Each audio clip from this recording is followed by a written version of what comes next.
Assalamualaikum warahmatullahi wabarakatuh. Bertemu lagi dengan saya Fikri di Ruang Remaja bersama sahabat Yungaji yang disiarkan di channel YouTube At-Takfir Channel. Wassalatu wassalamu ala asrafil anbiya wal mursalin Sayyidina Maulana Muhammad wa ala alihi wa sahbihi wasallam. Kali ini kita membahas tema agar kita belajar, agar kita giat untuk belajar.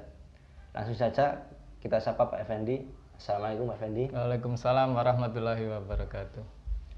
Kali ini kita membahas cara agar remaja saat ini bisa semangat belajar. Iya, suka belajar. Ya, suka belajar dan berprestasi. Iya. Bagaimana Pak cara-caranya? Kan begitu banyak cobaan, terutama sih kalau saya sendiri handphone itu utamanya. Cara mengalahkan handphone sangat sulit sekali Pak. Iya, kebanyakan remaja saat ini adalah malas belajar. Malas belajar, belajar dijadikan beban, bukan sesuatu yang menyenangkan. Sehingga mereka memilih handphone. Dan itu dirasakan kita semua ya. Dan memang kondisinya seperti itu saat ini. Banyak remaja lebih memilih untuk bersenang-senang daripada me-upgrade dirinya dengan belajar. Maka salah satu tipsnya adalah yaitu tingkatkan kemampuan membaca. Kenapa mereka malas belajar? Karena kemampuan membacanya rendah. Jadi setelah membaca, kita tanya apa isinya, tidak tahu. Nah itu. Sehingga mereka merasa tidak ada manfaatnya belajar itu. Untuk apa belajar? Karena tidak ada sesuatu yang didapat dari bacaan yang dibaca. Itu salah satunya. Berarti yang pertama harus tingkatkan kemampuan membacanya. Ya, jangan kemudian membaca rendah. Seperti yang saya sampaikan sebelumnya bahwa banyak remaja kemampuan membacanya rendah atau kita katakan buta aksara secara fungsi. Yang mana fungsi membaca adalah memahami bacaan, tapi tidak didapat. Sehingga mereka malas. Ya, lalu bagaimana cara meningkatkan kemampuan membaca? Kamu tahu nggak kira-kira? Membaca. Iya, membaca. Ya. Kalau mau bisa berjalan anak kecil, ya dilatih berjalan. Ya. Jadi harus membaca. Meskipun itu membaca novel, komik ya, gitu. Bisa jadi, nggak apa-apa. Untuk menumbuhkan minat membaca. Sesuatu yang ringan-ringan dulu, baru kemudian sesuatu yang berat ditingkatkan. Jangan sampai kemudian tidak suka membaca atau kemampuan membacanya rendah. Yaitu tadi dipaksa untuk membaca. Kenapa kok membaca kemampuannya rendah? Bisa jadi pengetahuannya tidak ada, isinya kosong, sehingga setelah tidak ada yang bisa dikaitkan dengan informasi sebelumnya, sehingga kemampuan membacanya rendah. Memang harus dipaksa pertama. Ya. Berarti yang pertama tipsnya itu meningkatkan kemampuan membaca. Iya, harus itu, harus.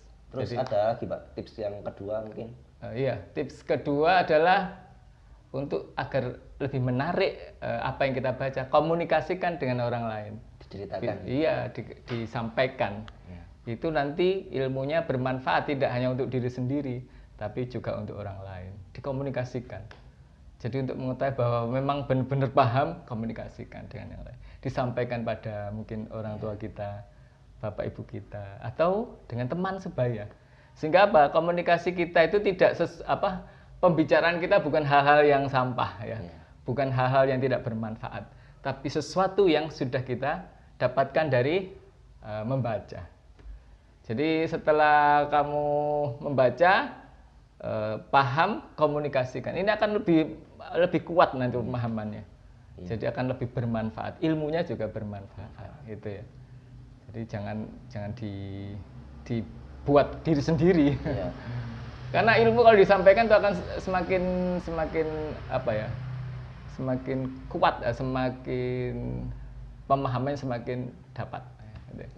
Kalau dikomunikasikan dengan orang lain. Diamalkan betul. Jangan untuk sendiri. Ya. Yang ketiga ini adalah kalau belajar di sekolah biasanya belajar dulu nggak di rumah? Belajar di rumah dulu. Iya, harus ya. itu. Kenapa kok seperti itu? Supaya apa? Supaya kita bisa lebih mudah memahami apa yang dijelaskan oleh Bapak Ibu guru kita. Ya. Jadi sebelum pelajaran dimulai atau di rumah Malamnya. malam sebelumnya, Ya. pahami dulu sebisanya ya.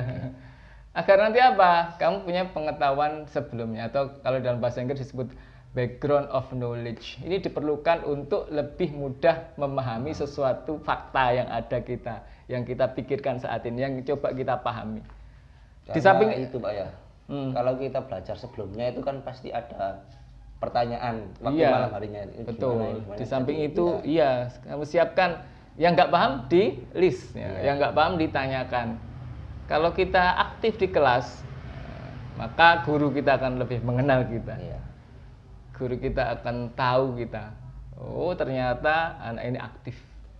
Apa yang terjadi nanti kalau guru kita mengenal? Ketika ulangan misalnya, ya ulangan waktu itu kondisi tidak fit, kemudian nilainya jelek, biasanya guru akan melihat Iya. kamu, kemudian nilainya dikatrol misalnya. Itu pengalaman saya ketika ngajar ya. Ada anak yang biasanya sangat aktif di kelas, ternyata pada saat ulangan kok jatuh. Nah, ini ada pertanyaan ini. Ada apa anak ini kok bisa jatuh? Sebaliknya, kalau biasanya nggak pernah aktif, nggak pernah terlibat di kelas, tiba-tiba nilainya bagus. Ini juga perlu dipertanyakan. Jangan-jangan ini nyontek ini ya gitu. Makanya perlu ini, kalau ingin berprestasi di sekolah, kamu harus aktif di kelas. Dengan tadi membuat pertanyaan-pertanyaan, atau aktif menjawab mungkin, karena sebelumnya sudah membaca materi yang dibahas di sekolah, di kelas ya. Jadi guru kita akan lebih mengenal kita. Ya bukannya ini ya, bukannya apa? Pencitraan ya. Tapi memang harus gitu ya. Iya. Harus begitu kalau ingin berprestasi di sekolah. Oke. Kalau sudah sampai tips yang ketiga Pak, terus masih ada tips selanjutnya apa tidak? Ada 4 ini. Oh, 4. Ini keempat terakhir ini ya. Jadi kalau kamu tidak paham dengan materi yang dijelaskan, jangan malu bertanya ya. Kenapa? Karena pemahaman kita harus tuntas tentang satu materi. Kalau misalnya materi itu kita nggak pemahamannya setengah-setengah, maka untuk memahami materi berikutnya itu akan lebih sulit. Dan biasanya anak malas akhirnya karena tidak paham. Makanya ketika kalau dalam satu pembelajaran nggak paham, tanyakan sampai tuntas ya. Makanya pemahaman tuntas itu penting, jangan setengah-setengah. Karena materi yang sebelumnya itu akan menjadi landasan berpikir kita untuk bisa lebih mudah untuk memahami materi berikutnya. Karena ilmu itu berkaitan ya. Dari materi bab 1, bab 2, bab 3 itu berkaitan, maka jangan kemudian menyepelekan dengan materi sebelumnya. Kalau materi awal sudah tidak bisa, maka materi berikutnya akan kesulitan. Dan kalau kesulitan biasanya anak menyerah dan tidak mau, males. Males, kalau udah males itu repot ini. Kalau bertanya itu, kalau teman-teman saya sendiri Pak ya, bertanya itu malu, karena malunya itu gini. Nanti kalau bertanya ke guru, kayaknya ini materinya mudah, tapi kok anak ini tanya, terus kayak dinilai apa ya, tertinggal itu Pak. Ya enggak apa-apa. Dan saya yakin guru itu seneng kalau ditanya. Pasti sangat suka Pak ya? Iya pasti itu. Itu pengalaman saya sebagai guru. Kalau ada murid bertanya, itu bukan malah apa ya, dianggap tidak paham atau dianggap ya bertanya itu berarti ada sesuatu yang sudah dipahami, tapi belum tuntas. Maka perlu dituntaskan di pertemuan itu, sehingga berikutnya akan lebih mudah memahami materi di level yang lebih tinggi. Gitu ya. Jadi jangan malu-malu bertanya. Apalagi dimarahi Pak kayaknya. Enggak akan, insya Allah enggak akan dimarahi. Malah guru itu senang kalau ada muridnya itu aktif dan mau bertanya. Ya, berarti tahu, berarti belum paham anak ini, gitu kan. Nah kalau misalnya ada pertanyaan kemudian diam saja, itu yang repot. Gurunya nggak tahu ini paham atau enggak ya gitu loh. Makanya bertanya itu harus ya. Itu tips yang terakhir. Semoga ini bermanfaat ya. Amin. Terima kasih Pak Effendi waktunya. Iya. Terima kasih teman-teman semua udah ikuti kita berbincang-bincang bersama Pak Effendi. Semoga ilmu kita manfaat. Sekian dari kami. Wassalamualaikum warahmatullahi wabarakatuh.